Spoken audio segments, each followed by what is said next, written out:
Hello and welcome back to my channel. In today's video, I will show you how to transfer the money from Zelle to Bank of America. So let's get started.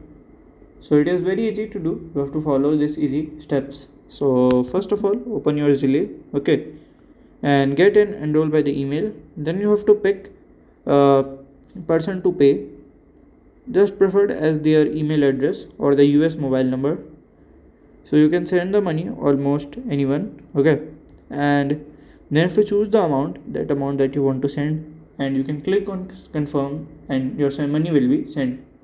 So this is how to transfer the money from Zelle to Bank of America. And if you find this video helpful, make sure you like, subscribe and share the video. And if you have any questions related to this, you can let me know in my comment section.